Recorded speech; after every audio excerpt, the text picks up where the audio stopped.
The following coverage of the International Livestock Congress at the Calgary Stampede is brought to you by Haney Farms, your canola, corn, and cereal seed experts.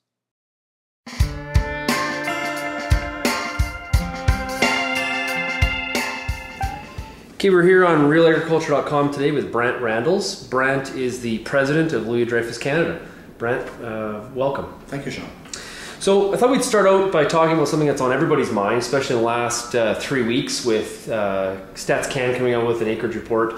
Obviously, the infamous USDA report that came out, I guess, a week ago with kind of the shock of how many extra million acres of corn there are.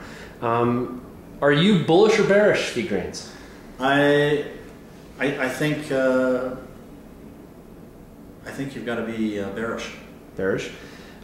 Basically due to where we were based from the USDA report, or? That's a contributing factor. You've got, we had another report today with stocks, and stocks are 1.77 billion bushels is what they're forecasting for the carryout. We've had very benign weather, excellent weather in the U.S. So we think the yield is better than they're forecasting today, and all those items add to an increased supply. And on the demand side, you've got a lot of pressure in the energy sector, so ethanol margins aren't very good, and consequently as crude goes, so should corn, because we have an abundance of corn. It needs to be processed. If the margins aren't there, it won't be. So now with crude under $60 a barrel, and good production prospects, I think the job of the market is to ensure that ethanol producers have margins, modest margins, but have margins. So from a Western Canadian perspective, obviously we had a very cold spring. We've also kind of moved now to where we're not getting a lot of heat. There's a lot of concern. You mentioned in your presentation today that we're being 10 days behind is a big deal. What kind of impact do you think this is going to be on feed grain supply? It's a good question. I mean, if we have a frost in late August or early day September, I think it can be material just because of the development to date. So in terms of feed grains, obviously the expectation would be a higher probability of having a lot of feed wheat, or at least a quality reduced milling crop. So whether it's a poor number 3 or whether it's a feed, there is going to be an impact because it is late and the development is very slow. So that's a big concern. So as a livestock, if you're a feeder, that's constructive, I think, and will add to the overall bearishness of the feed sector. Okay. I hear a lot from people that come to the website or farmers that I talk to across Canada. They can be very critical of the Canadian rail system, and I just wanted to get your input on that. How can the Canadian rail system be improved to benefit farmers? Well, it's funny because I don't share that view, but and we're a modest size shipper, but the big complaint the railways have is that, as any company would have, you don't want to gear up to do all your business in one quarter. So their big beef is what farmers expect, and what grain companies like is to move a lot of crop right at harvest. But they're not geared to do that. They don't want to be sized to move 40% of their crop in 3 months and then have all that equipment lay idle. It's just poor utilization and poor fiscal management. So I think that shippers have to be realistic in their expectations, but in terms of moving their crop, I think they're doing a fine job. So while we're talking about transport and distribution and the grain system in Canada, there's a lot of talk about an increase in IP systems. A lot of buzz right now about what would happen if we did introduce something like biotech wheat. If those two things increase, or those type of things increase, what kind of changes are going to have to be made, not only on the farm, but in the kind of work that Louis Dreyfus does? Well, I guess there's probably 2 or 3 elements that I would say. One, I would say we have an IP system today. It's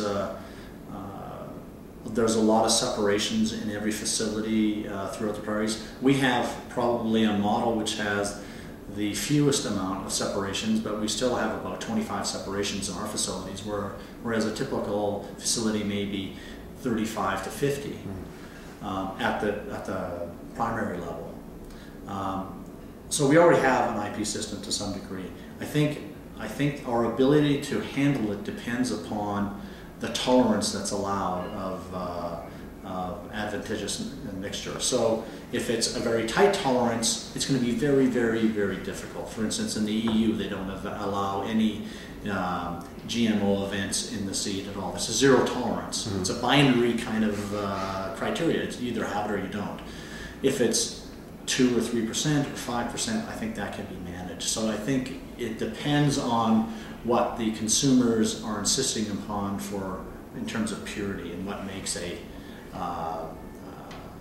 what sort of purity they want. So I think it takes a lot of integrity in the system. It takes a lot of documentation and a lot of work, but I think it is certainly it's something that's achievable. Mm-hmm. And there's no two numbers that are worse than 0 and 100. And trying to achieve some of those, when it is that, it becomes very, very difficult to manage a system when you have so many stakeholders inside of it, mm-hmm. for sure. So in terms of the ethanol industry in North America, you had said in your presentation that you don't view there'll be any more expansion. Do you want to a little bit elaborate on that? Well, yeah, I mean, we've had a serious shakeout in the industry as energy prices plummeted a lot faster than feedstock prices. So gasoline prices went down a lot faster than corn prices, and margins were squeezed and went negative. In fact, we had many bankruptcies in the ethanol sector in the United States, and even today the margins just barely cover variable costs. So in that environment, you won't attract any new capital to the industry, and I just can't see an environment where that improves anytime soon.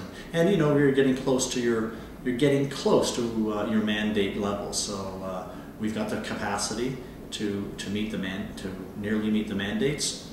Margins are poor, and cost of capital is expensive today. I mean, borrowing spreads are high.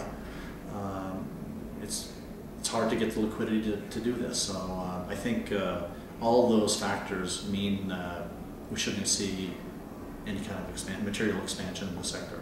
A comment that I hear quite a bit, and I was in a kind of a coffee shop discussion with some farmers last week, was about ethanol, and that the number one of the guys had was that 30% of the corn crop is used for ethanol. I don't know if that number is totally accurate, but so say it's a third. If that industry was to fall apart, what would happen to feed grain prices for farmers? Yeah, well, I don't know what would make it fall apart, but were it to happen, it would be devastating. Mm-hmm. And because that has been, you're right, I mean, ethanol as a percentage of demand, let's say of the crop, in 2002 was about 5%, and now it's nearly 35. So we expect it'll be 35 in 09-10, and approaching 40% in 10-11. So it is a very material part of the demand side of the equation. So if you lost that 4.2 billion bushels of demand, I think it would be a big structural change for agriculture, for sure, worldwide. Yeah.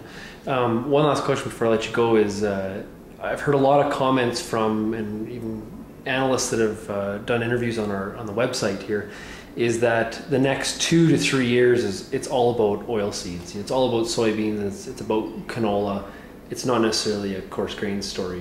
How do you view that? Yeah, I agree with that. It's we've got an acutely tight situation in soybeans worldwide, which was precipitated by a drought in Argentina. It still remains very dry in Argentina today, and we need a recovery in soil moisture levels there to get back to a normal type of yield. We have time to do that. We have 4 months to replenish the reserves, and we're heading into the spring season where they typically get the rains. But we do need to get that production out of South America to normalize the soybean, the oilseed equation. I agree with that 100%. Everything else looks fairly benign to me. Okay. Well, Brent, thank you very much for taking the time to talk to us today. My pleasure, Sean.